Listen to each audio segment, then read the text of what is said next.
Okay. So can you talk to us a little bit about how you plan your week, how you structure your week as an entrepreneur? Yeah, it's funny you would ask about that. I'm actually in front of my planner right now. I plan my week out every single Sunday. And one thing that I see people struggling with a lot is prioritization, right?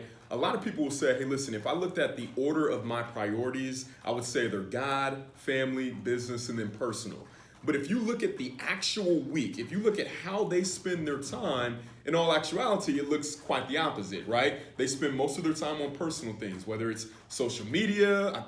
Listen, I got to speak for myself because I used to be the same exact way.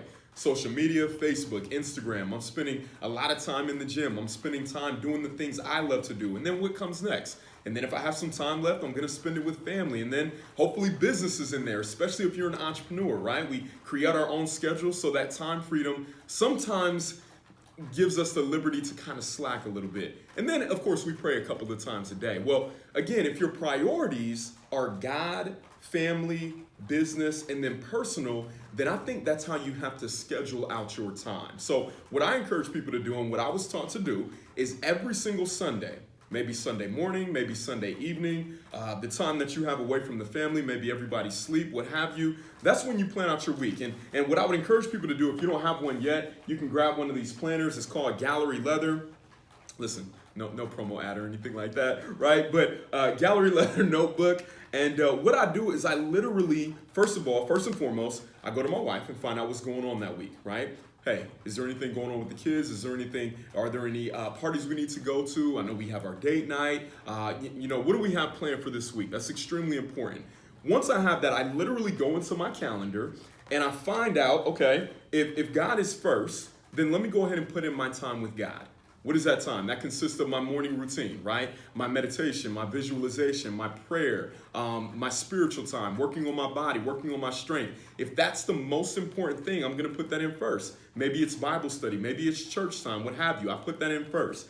Next, I go through my calendar Monday through Saturday, right? And I put in my family time, right? So again, family time. Am I going to my daughter's recital? Am I going to her functions? Am I spending time with my wife? I'm literally putting that in my calendar first. What's next?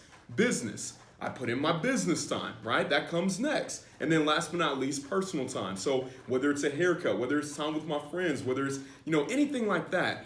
And what ends up happening is I have more time freedom in my schedule than I could have ever thought existed, right? I want you to remember one thing. Structure equals freedom. A lot of people think it's the other way around, especially as an entrepreneur, right? We have so much freedom. Hey, we can come and go as we please. I heard one person say as a entrepreneur, a lot of times we become taxi drivers. Why? Because we don't have any structure. So when people ask us to do certain things during the day, we're automatically free because we're not structured. And where I see most people failing is inconsistency in their business efforts. So what I'd encourage you to do again is plan out your week every single Sunday. How many exposures are you going to have? Whatever your business system calls for, make sure that's implemented. But of course, make sure your time for the most important things comes first. Your spiritual time, your time with family. And I promise you, once you do that, it will make things a lot easier for you.